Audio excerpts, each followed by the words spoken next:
ପୂର୍ବଭାଗରେ ଆମେ ମଣିଷର ଶ୍ୱାସତନ୍ତ୍ର କଥା ପଢ଼ିଥିଲେ। ଶ୍ୱାସତନ୍ତ୍ରରେ ଆମେ ଜାଣିଲେ ଯେ ମଣିଷର ନାସାରନ୍ଧ୍ର ଦେଇ କିଭଳି ଆମର ବାୟୁମଣ୍ଡଳର ଅମ୍ଳଜାନ ଏବଂ ଅଙ୍ଗାରକାମ୍ଳ ଯାତାୟାତ ହେଉଛି। ଶ୍ୱାସତନ୍ତ୍ରର ଶେଷ ଭାଗ ହେଲା ଫୁସ୍ଫୁସ୍। ଫୁସ୍ଫୁସ୍ ଗୋଟେ ଅତି ଗୁରୁତ୍ୱପୂର୍ଣ୍ଣ ଅଙ୍ଗ।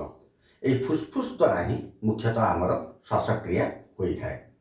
ଆଜି ଆମେ ଆଲୋଚନା କରିବା ଏହି ଶ୍ୱାସକ୍ରିୟା କହିଲେ ପ୍ରକୃତରେ ଆମେ କ'ଣ ବୁଝୁ ଏବଂ ଏହା କିପରି ଆମ ଶରୀର ମଧ୍ୟରେ ସଂଗଠିତ ହୋଇଥାଏ। ଶ୍ୱାସକ୍ରିୟା ବୋଇଲେ ସାଧାରଣତଃ ପିଲାମାନେ କେବଳ ନିଶ୍ୱାସ ପ୍ରଶ୍ୱାସ ବା ସମ୍ବାତନକୁ ହିଁ ବୁଝିଥାନ୍ତି। ହଁ, ନିଶ୍ୱାସ ପ୍ରଶ୍ୱାସ ବା ସମ୍ବାତନ ପ୍ରକ୍ରିୟା ଶ୍ୱାସକ୍ରିୟାର ଏକ ଗୁରୁତ୍ୱପୂର୍ଣ୍ଣ ଅଂଶ, କିନ୍ତୁ ଶ୍ୱାସକ୍ରିୟା କହିଲେ କେବଳ ସମ୍ବାତନ ନୁହେଁ। ପିଲାମାନେ, ଆମେ ପ୍ରତି ମିନିଟରେ ପ୍ରାୟ 15ରୁ 20 ଥର ଏହି ନିଶ୍ୱାସ ପ୍ରଶ୍ୱାସ ନେବା ଆଣିବା କରିଥାଉ। ଏହା କେଉଁଠି ହୋଇଥାଏ ଏବଂ କିଭଳି ହୋଇଥାଏ? ଦେଖ, ଶ୍ୱାସକ୍ରିୟା ମୁଖ୍ୟତଃ 3ଟି ପର୍ଯ୍ୟାୟରେ ସମ୍ପାଦିତ ହୋଇଥାଏ। ଏହାର ପ୍ରଥମ ପର୍ଯ୍ୟାୟ ସମ୍ବାତନ, ଦ୍ୱିତୀୟ ପର୍ଯ୍ୟାୟ ହେଲା ଗ୍ୟାସ୍ ବିନିମୟ, ତୃତୀୟ ପର୍ଯ୍ୟାୟ ହେଲା ଗ୍ୟାସ୍ ପରିବହନ। ଏବେ ଆମେ ସମ୍ବାତନ କେଉଁଠି ହୁଏ ସେ ବିଷୟରେ ଜାଣିବା। ପୂର୍ବ ଭାଗରେ ଆମେ ଆଲୋଚନା କରିଥିଲେ ଯେ ଆମର ଶ୍ୱାସତନ୍ତ୍ରଟି ଫୁସ୍ଫୁସ୍ରେ ଶେଷ ହୋଇଛି। এই ଫୁସ୍ଫୁସ୍ଟି ଆମର ବକ୍ଷ ଗହ୍ୱର ମଧ୍ୟରେ ଅବସ୍ଥିତ। ବକ୍ଷ ଗହ୍ୱର ଏଇଠି ଆମର 2ଟି ଫୁସ୍ଫୁସ୍ ରହିଛି, ଗୋଟିଏ ବାମ ଫୁସ୍ଫୁସ୍, ଗୋଟିଏ ଦକ୍ଷିଣ ଫୁସ୍ଫୁସ୍। ଏ ଫୁସ୍ଫୁସ୍ଟା ଗୋଟେ ପ୍ଲୁରାଲ୍ କ୍ୟାଭିଟି ବା ଫୁସ୍ଫୁସ୍ ଆବରଣ ଗହ୍ୱର ଦ୍ୱାରା ଆବୃତ। ଆର 2ଟି ଆବରଣ ଅଛି, ଗୋଟେ ଅନ୍ତ ଆବରଣ ଯେଉଁଟା ଫୁସ୍ଫୁସ୍କୁ ଘୋଡ଼େଇକି ରଖିଛି ଏବଂ ବାହ୍ୟ ଆବରଣଟା ଯେଉଁଟା ଆମର ଅନ୍ତ ପଞ୍ଜରା ଏବଂ ମଧ୍ୟଚ୍ଛଦାକୁ ଭିତର ପଟକୁ ଲାଗିକିରି ରହିଛି। ତା ଛଡ଼ା ଏଇ ଫୁସ୍ଫୁସ୍ ଯେଉଁ ବକ୍ଷ ଗହ୍ୱର ଭିତରେ ଅଛି, ସେଇ ଫୁସ୍ଫୁସ୍ର ଏକଦମ ସାମ୍ନାରେ ତୁମେ ଦେଖ ଏ ଦୁଇଟା ଏକ ପିଞ୍ଜରା ହାଡ଼ ଯେଉଁଟା ଆମର ମିଶିଛି, ତାକୁ କୁହାଯାଏ ଷ୍ଟର୍ଣ୍ଣମ୍। ଇଏ ଏକ ଶକ୍ତ ହାଡ଼। ତା ଛଡ଼ା ଆମ ପିଠି ପଟରେ ବା ଫୁସ୍ଫୁସ୍ର ପଛ ଭାଗରେ ଶକ୍ତ ମେରୁଦଣ୍ଡ ରହିଛି ଏବଂ ଏ ମେରୁଦଣ୍ଡ ଷ୍ଟର୍ଣ୍ଣମ୍ ମଝିରେ ଆମର ପିଞ୍ଜରା ହାଡ଼ମାନେ ରହିଛନ୍ତି। এই ପିଞ୍ଜରା ହାଡ଼ ଗୁଡ଼ିକ ପରସ୍ପର ସହିତ ଅନ୍ତ ପିଞ୍ଜରା ମାଂସପେଶୀ ଦ୍ୱାରା, ତୁମେ ଚିତ୍ରରେ ବି ଦେଖିପାରୁଥିବ, ଅନ୍ତ ପିଞ୍ଜରା ମାଂସପେଶୀ ଦ୍ୱାରା ଏମାନେ ପରସ୍ପର ସହିତ ସଂଲଗ୍ନ ହୋଇ ରହିଛନ୍ତି। ତା ଛଡ଼ା এই ଫୁସ୍ଫୁସ୍ର ତଳେ ତୁମେ ଲକ୍ଷ୍ୟ କର ଏକ ମୋଟା ଚାଦର ଆକୃତିର ପେଶୀଯୁକ୍ତ ମଧ୍ୟଚ୍ଛଦାଟିଏ ରହିଛି। ଏ ମଧ୍ୟଚ୍ଛଦା ଦେଖିବାକୁ ଗମ୍ଭୁଜ ଆକାରର ଏବଂ এই ମଧ୍ୟଚ୍ଛଦା ଆମର ବକ୍ଷ ଗହ୍ୱର ଏବଂ ଉଦର ଗହ୍ୱରକୁ 2 ଭାଗ କରୁଛି। ଆଚ୍ଛା, ଏ ଯେଉଁ ବକ୍ଷ ଗହ୍ୱର ଆମର ରହିଛି, ଏ ବକ୍ଷ ଗହ୍ୱର ଭିତରେ ସାଧାରଣତଃ ବାୟୁ ଚାପଟା କମ୍ ରହିଥାଏ। ଫୁସ୍ଫୁସ୍ ଆଉ ବକ୍ଷ ଗହ୍ୱର ମଧ୍ୟରେ ବାୟୁ ଚାପ ଆମର ବାୟୁମଣ୍ଡଳୀୟ ଚାପ ଠାରୁ ସବୁବେଳେ କମ୍ ରହିଥାଏ। ତା ଛଡ଼ା ଫୁସ୍ଫୁସ୍ ଭିତରେ ବାୟୁର ଚାପ ଯେତିକି ଥାଏ, ତାଠୁ ପ୍ରାୟ ଏ ଯେଉଁ ଫୁସ୍ଫୁସ୍ ଆଭ୍ୟନ୍ତରୀଣ ଗହ୍ୱର ମଧ୍ୟରେ ତୁମର ଚାପଟା ଫୁସ୍ଫୁସ୍ର ଚାପ ଠାରୁ 3ରୁ 4 ମିଲିମିଟର ପାରଦ ଚାପ କମ୍ ରହିଥାଏ। ବର୍ତ୍ତମାନ ଆମେ ଦେଖିବା ଏ ସମ୍ବାତନ କିଭଳି ହୋଇଥାଏ। ସମ୍ବାତନ ମଧ୍ୟ 2ଟି ପର୍ଯ୍ୟାୟରେ ହୋଇଥାଏ। ଗୋଟିଏ କୁହାଯାଏ ପ୍ରଶ୍ୱାସ, ଯେଉଁଥିରେ କି ଆମେ ବାହାରର ଅମ୍ଳଜାନ ମିଶ୍ରିତ ବାୟୁ ଭିତରକୁ ନେଉ, ଏବଂ ଆଉ ଗୋଟିଏ ହେଲା ନିଶ୍ୱାସ, ଯେଉଁ ପ୍ରକ୍ରିୟାରେ ଆମେ ଆମର ଫୁସ୍ଫୁସ୍ ମଧ୍ୟରୁ ଅଙ୍ଗାରକାମ୍ଳ ବାୟୁକୁ ବା ଅଙ୍ଗାରକାମ୍ଳ ମିଶ୍ରିତ ବାୟୁକୁ ବାହାରକୁ ନିଷ୍କାସିତ କରିଥାଉ। ପ୍ରଶ୍ୱାସରେ କ'ଣ ହୁଏ? ଆମର ଏ ଯେଉଁ ଅନ୍ତଃପଞ୍ଜରା ମାଂସପେଶୀ କଥା କହୁଥିଲି, ତୁମେ ଚିତ୍ରରେ ବି ଲକ୍ଷ୍ୟ କର, এই ଅନ୍ତଃପଞ୍ଜରା ମାଂସପେଶୀ ଗୁଡ଼ିକ ସଂକୁଚିତ ହୁଏ ଏବଂ ଉଦର ଗହ୍ୱରରେ ଥିବା ମାଂସପେଶୀ ଗୁଡ଼ିକର ଶିଥିଳନ ହୁଏ। ଆ ଫଳରେ କ'ଣ ହୁଏ? ଏ ଅନ୍ତଃପଞ୍ଜରା ମାଂସପେଶୀ ଗୁଡ଼ିକ ଯେତେବେଳେ ସଂକୁଚିତ ହୁଅନ୍ତି, ସେତେବେଳେ ପଞ୍ଜରା ହାଡ଼ ଗୁଡ଼ିକ ଆଗକୁ ଉଠି ଆସେ ଏବଂ ମଧ୍ୟଚ୍ଛଦାଟା ଯେଉଁଟା ଗମ୍ଭୁଜାକାର ବା ଟୋପି ଆକାରର ଥିଲା, ତୁମେ ଲକ୍ଷ୍ୟ କର ସେଇଟା କେମିତି ସମତଳ ହୋଇଯାଏ ଏବଂ ଆ ଦ୍ୱାରା ଯେତେବେଳେ ପଞ୍ଜରା ହାଡ଼ଟା ଆଗକୁ ପଳେଇ ଆସେ, ଏ ଭିତରେ ପଞ୍ଜରା ହାଡ଼ ଭିତରେ ଥିବା ବକ୍ଷ ଗହ୍ୱରର ଆୟତନ ବୃଦ୍ଧି ପାଏ। ଆକାର ବି ବୃଦ୍ଧି ପାଏ, ଆୟତନ ବି ବୃଦ୍ଧି ପାଏ। କେତେ ବୃଦ୍ଧି ପାଏ? ସାଧାରଣ ସମୟରେ ବକ୍ଷ ଗହ୍ୱରର ଆକାର ଯେତିକି ଥାଏ, ତାଠୁ ଇଏ ପ୍ରାୟ 20% ଆୟତନଟା ବୃଦ୍ଧି ପାଏ। ଫଳରେ ବକ୍ଷ ଗହ୍ୱର ଏକ ବାୟୁ ନିରୋଧୀ କୋଠରୀ, ତା ଭିତରକୁ ବାୟୁ ଯିବା ଆସିବା କରିପାରେ ନାହିଁ। ଆ ଭିତରେ ଯେତେବେଳେ ଆୟତନଟା ବୃଦ୍ଧି ପାଇବ, ଏ ବକ୍ଷ ଗହ୍ୱର ଭିତରର ବାୟୁ ଚାପଟା ବହୁତ କମିଯିବ, ବାୟୁମଣ୍ଡଳୀୟ ଚାପଟା ବହୁତ ବଢ଼ିଯିବ। ଆର ସୁଯୋଗ ନେଇକରି ବାହାରର ଅମ୍ଳଜାନ ମିଶ୍ରିତ ବାୟୁ ଆମ ଶରୀର ଭିତରକୁ ବା ଫୁସଫୁସ ଭିତରକୁ ଶ୍ୱାସତନ୍ତ୍ର ଦେଇକରି ପଳେଇ ଆସିବ। ଇଏ ଗଲା ଆମର ପ୍ରଶ୍ୱାସର କଥା। ଠିକ୍ ସେମିତି ନିଶ୍ୱାସରେ କ'ଣ ହୁଏ? ନିଶ୍ୱାସରେ ପ୍ରଶ୍ୱାସରେ ଠିକ୍ ଓଲଟା ହେବ। ଅନ୍ତଃପଞ୍ଜରାର ଯେଉଁ ମାଂସପେଶୀ ଗୁଡ଼ିକ ଥିଲା ସେଗୁଡ଼ିକ ବର୍ତ୍ତମାନ ଶିଥିଳନ ହୋଇଯିବେ ଏବଂ ଉଦର ଗହ୍ୱରର ମାଂସପେଶୀ ଗୁଡ଼ିକ ସଙ୍କୁଚିତ ହୋଇଯିବେ। ଫଳରେ ବକ୍ଷ ଗହ୍ୱର ତାର ପୂର୍ବ ଜାଗାକୁ ପଳେଇ ଆସିବ ବା ପିଞ୍ଜରା ହାଡ଼ ଗୁଡ଼ିକ ତାର ପୂର୍ବ ଜାଗାକୁ ପଳେଇ ଆସିବ। ପୂର୍ବ ଜାଗାକୁ ଆସିବା ବେଳେ ମଧ୍ୟଚ୍ଛଦଟା ପୁଣି ଥରେ ଟୋପି ଆକାରର ଗମୁଜାକାର ହେଇଥିବ, ତୁମେ ଲକ୍ଷ୍ୟ କର। ଏବଂ ସେହି ସମୟରେ ଆର ଆକାର ଆଉ ଥରେ କମିଯିବ। ବର୍ତ୍ତମାନ ପ୍ରଶ୍ୱାସ ସମୟରେ ଫୁସଫୁସ ଭିତରେ ବାୟୁ ଭର୍ତ୍ତି ହେଇକରି ପ୍ରଶ୍ୱାସ ସମୟରେ ଫୁସଫୁସ ଭିତରେ ଯେଉଁ ବାୟୁ ଭର୍ତ୍ତି ହେଇକରି ଫୁସଫୁସଟା ଫୁଲିକିରି ଥିବ, ଏ ବକ୍ଷ ଗହ୍ୱରର ଆୟତନ କମିଯିବା ଦ୍ୱାରା ଫୁସଫୁସ ଉପରେ ଚାପ ପଡ଼ିବ ଏବଂ ଫୁସଫୁସ ଭିତରେ ଯେଉଁ ବାୟୁ ଅଛି ସିଏ ବାହାରିକିରି ପଳେଇବ ଆମର ଶ୍ୱାସତନ୍ତ୍ର ଦେଇକିରି।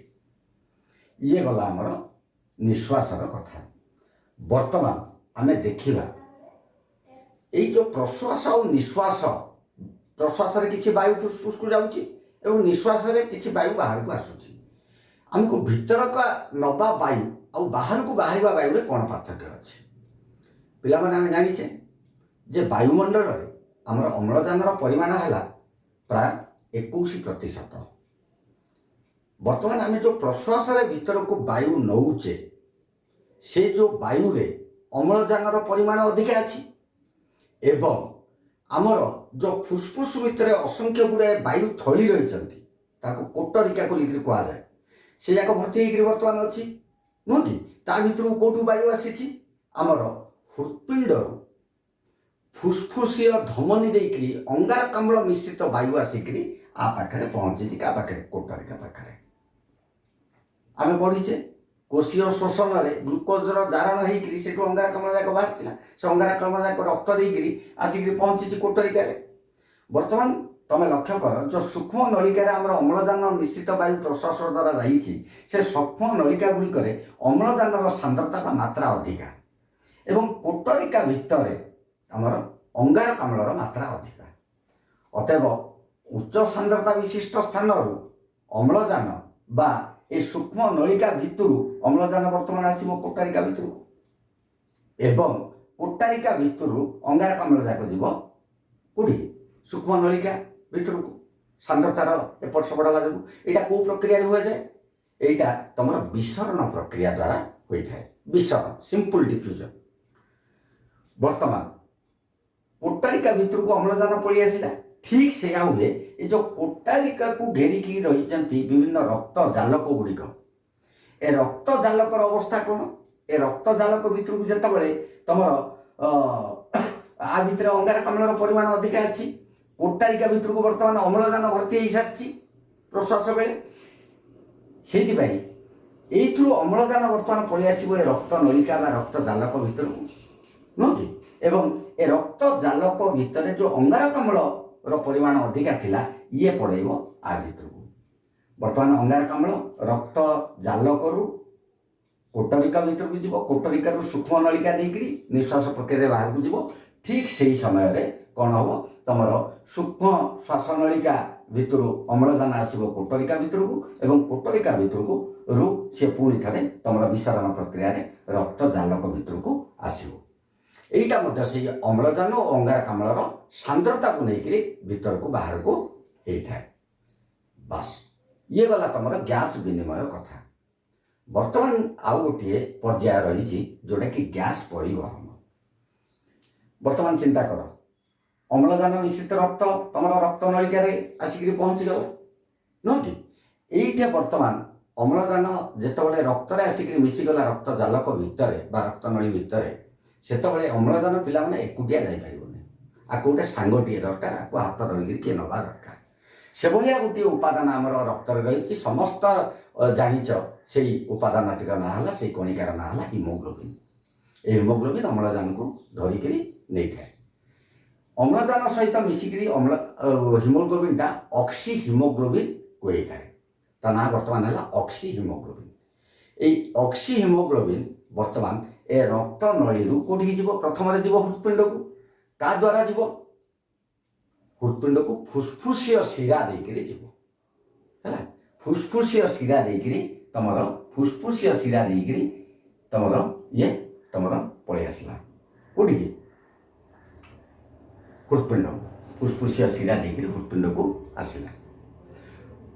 ଫୁସ୍ଫୁସୀୟ ଶିରା ଦେଇକିରି ହୃତ୍ପିଣ୍ଡକୁ ଆସିଲା ପରେ ହୃତ୍ପିଣ୍ଡରୁ ତମେ ଲକ୍ଷ୍ୟ କର ସିଏ ତମର କ'ଣ ହବ? ମହାଧମନୀ, ଧମନୀ ଦେଇକିରି ଅମ୍ଳଜାନ ମିଶ୍ରିତ ରକ୍ତ ବର୍ତ୍ତମାନ ଯାଇକିରି କୋଷ ପାଖରେ ପହଞ୍ଚିବ। କୋଷ ପାଖରେ ବର୍ତ୍ତମାନ କୋଷ ଭିତରର ଅବସ୍ଥା କ'ଣ? ତା ବାହାରେ ଯେଉଁ ଧମନୀ ଯାଇକିରି ପହଞ୍ଚିଛି, ଏ ଧମନୀରୁ ସିଏ ରକ୍ତ କୈଶିକ ନଳୀ ଭିତରକୁ ଯିବ।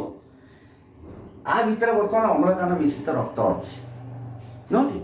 ଏ କୋଷ ପାଖରେ ପହଞ୍ଚିଲା ପରେ ସେ ଯେଉଁ ଅକ୍ସି ହିମୋଗ୍ଲୋବିନ୍ ହେଇକିରି ଥିବ এই কণিকাটি সে দুই ভাগରେ ବିଭକ୍ତ ହେଇଯିବ, ପୁଣି ଥରେ ଭାଙ୍ଗିଯିବ, ଅମ୍ଳଜାନ ଅଲଗା ହେଇଯିବ ଏବଂ ହିମୋଗ୍ଲୋବିନ୍ ଅଲଗା ହେଇଯିବ। ହିମୋଗ୍ଲୋବିନ୍ ପୁଣି ଥରେ ରକ୍ତକୁ ପଳେଇ ଆସିବ ଏବଂ ଅମ୍ଳଜାନ ବର୍ତ୍ତମାନ କୋଷ ଭିତରକୁ ଯିବ। କାହିଁକି ଯିବ? ମନେ ପକାଅ, କୋଷୀୟ ଶୋଷଣ ହେଲାବେଳେ କ'ଣ ହେଇଥିବ? ଗ୍ଲୁକୋଜଟା ଅମ୍ଳଜାନ ଦ୍ୱାରା ଜାରିତ ହେଇକିରି କୋଷ ଭିତରେ ଅମ୍ଳଜାନ ସରିଯାଇଥିବ ଏବଂ ସେ ପ୍ରକ୍ରିୟାରେ ଅଙ୍ଗାରକାମ୍ଳ ଉତ୍ପାଦିତ ହେଇଥିବ। ଆମେ ପୂର୍ବ ଭାଗରେ ପଢ଼ି ସାରିଛେ ସେ ବିଷୟ। ସେଇ ଅଙ୍ଗାରକାମ୍ଳ ବର୍ତ୍ତମାନ କୋଷରୁ ବାହାରକୁ ଆସିବ, କାରଣ ଏଇ ରକ୍ତ ଜାଲକ ଯେଉଁ କୋଷକୁ ଘେରିକିରି ଥିବ ତା ଭିତରେ ତମର ଅଙ୍ଗାରକାମ୍ଳର ପରିମାଣ କମ୍ କିନ୍ତୁ ଅମ୍ଳଜାନର ପରିମାଣ ଅଧିକ। କୋଷ ଭିତରେ କିନ୍ତୁ ଅମ୍ଳଜାନର ପରିମାଣ କମ୍, ଅଙ୍ଗାରକାମ୍ଳର ପରିମାଣ ଅଧିକ। ସେଇଥିପାଇଁ ସେଇ ପୂର୍ବ ଭଳି ଏଇଠି ଯେମିତି ହେଇଥିଲା ସେଇଭଳି ଭାବରେ ଏଇଠାରେ ମଧ୍ୟ କୋଷ ଓ ରକ୍ତ ଜାଲକ ମଧ୍ୟରେ ଅମ୍ଳଜାନ ଆଉ ଅଙ୍ଗାରକାମ୍ଳର ଆଦାନ ପ୍ରଦାନ ହେବ। କୋଷ ଭିତରକୁ ଅମ୍ଳଜାନ ଯିବ ଏବଂ କୋଷ ଭିତରୁ ଅଙ୍ଗାରକାମ୍ଳ ବାହାରିକିରି ତମର ଆସିବ କୋଉଠିକି? ଆମର ରକ୍ତ ଜାଲକ ଭିତରକୁ।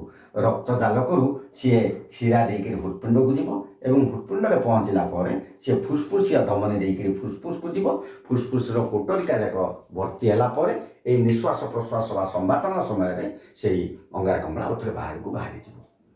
ଇଏ ଗଲା ସମ୍ପୂର୍ଣ୍ଣ ରୂପରେ ତମର କିଭଳି ଆମର ଅମ୍ଳଜାନ ଶ୍ୱାସତନ୍ତ୍ର ଦେଇକିରି ଫୁସ୍ଫୁସ୍କୁ ଆସେ, ଫୁସ୍ଫୁସ୍ରେ ଏଇ ଗ୍ୟାସ୍ର ବିନିମୟ ହେଇକିରି ସିଏ ହୃତ୍ପିଣ୍ଡକୁ ଯାଏ ଏବଂ ହୃତ୍ପିଣ୍ଡରୁ ତମର ମହାଧମନୀ ଦେଇକିରି ଏ ରକ୍ତ ଆମର ଶରୀରର ପ୍ରତ୍ୟେକ କୋଷରେ ଯାଇକିରି ପହଞ୍ଚେ, ଅମ୍ଳଜାନକୁ ନେଇକି ରକ୍ତ ପହଞ୍ଚାଏ ଏବଂ ତାପରେ କୋଷ ଭିତରେ କୋଷୀୟ ଶୋଷଣ ହେଲା ପରେ ଯେଉଁ ଅଙ୍ଗାରକାମ୍ଳ ଥିବ ସିଏ ପୁଣି ଥରେ ଆମର ଏ ଶିରା ଦେଇକିରି ଆମର ହୃତ୍ପିଣ୍ଡକୁ ଆସେ ଏବଂ ହୃତ୍ପିଣ୍ଡରୁ ସେ ପୁଣି ଥରେ ଫୁସ୍ଫୁସ୍ ଦେଇକିରି ଆମ ଶ୍ୱାସତନ୍ତ୍ର ଦେଇକିରି ବାହାରକୁ ବାହାରିଯାଏ।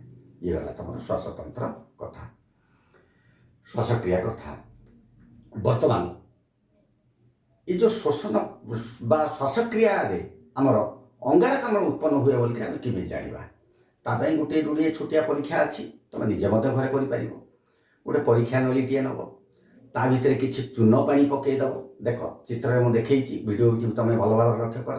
ତା ଭିତରେ କିଛି ଚୂନ ପାଣି ପକାଇ ଦେଇକିରି ଗୋଟେ ଷ୍ଟ୍ର ତୁମ ପାଟିରେ ଧରିବ ଏବଂ ସେଇ ଚୂନ ପାଣିକୁ କଣ୍ଟିନ୍ୟୁଅସଲି ଗୋଟେ ମିନିଟ୍ଟେ 2 ମିନିଟ୍ ପର୍ଯ୍ୟନ୍ତ ଫୁଙ୍କିବ। କେବଳ ଫୁଙ୍କିବ। ଫୁଙ୍କିଲେ ତମର ପାଟିରୁ ଅଙ୍ଗାରକାମ୍ଳ ଗ୍ୟାସ୍ ବାହାରିକିରି ସେ ଚୂନ ପାଣିକୁ ତମେ ଲକ୍ଷ୍ୟ କରିବ ଅଳ୍ପ ସମୟ ଭିତରେ ସେ ଦୁଧିଆ କରିଦେବ। ଏଇଠୁ ତମେ ଜାଣିଲ ଯେ ଶ୍ୱାସକ୍ରିୟାରେ ଆମର ବା ନିଶ୍ୱାସ ପ୍ରକ୍ରିୟାରେ ଅଙ୍ଗାରକାମ୍ଳ ନିର୍ଗତ ହୁଏ। ଆଉ ଗୋଟେ ପରୀକ୍ଷା ମଧ୍ୟ କରିପାରିବ ତମେ। ଗୋଟେ କାଚ ବୋତଲରେ କିଛି ଗଜା ମଞ୍ଜି ଦିଅ, ସେ ଗଜା ମଞ୍ଜି ସେ ଭିତରେ ରଖିଦେଲା ପରେ ତା ଉପରେ ଗୋଟେ କର୍କ ଦେଇକିରି ତାକୁ ବନ୍ଦ କରିଦିଅ ଏବଂ କର୍କର ମଝିରେ ଯେଉଁ କଣା ଥିବ ସେଇଥିରୁ ଗୋଟେ ବଙ୍କା ନିର୍ଗମ ନଳୀ ନେଇକିରି ଚିତ୍ରରେ ଦୁଶିଲା ଭଳି ଆଉ ଗୋଟେ ପାତ୍ର ଭିତରେ ଚୂନ ପାଣି ରଖିକିରି ତା ଭିତରକୁ ବୁଡ଼ାଅ।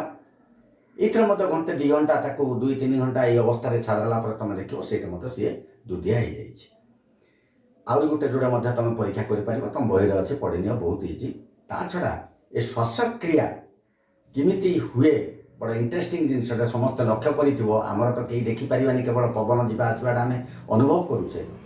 ଏକ୍ୱାରିୟମ୍ ଯାହା ଘରେ ଥିବ ତମେ ଲକ୍ଷ୍ୟ କର, ଯଦି ବା ନାହିଁ ତମ ଘରେ ଗୋଟେ କାଚ ପାତ୍ର ଭିତରେ ତମେ ମାଛଟିଏ ରଖି ପାଣିଟିଏ ସେ ଭିତରେ ଛାଡ଼ିଦିଅ, ଦେଖିବ ମାଛଟି ସେ ଭିତରେ ଆରାମରେ ପହଁରିଲା ବେଳେ ତାର ଗାଲିଟା ଖୋଲୁଛି ବନ୍ଦ ହେଉଛି, ଖୋଲୁଛି ବନ୍ଦ ହେଉଛି ଏବଂ କିଛି ଅନ୍ତରାଳରେ ତା ପାଟିଟା ମଧ୍ୟ ସିଏ ଖୋଲୁଛି ବନ୍ଦ କରୁଛି, ଖୋଲୁଛି ବନ୍ଦ କରୁଛି।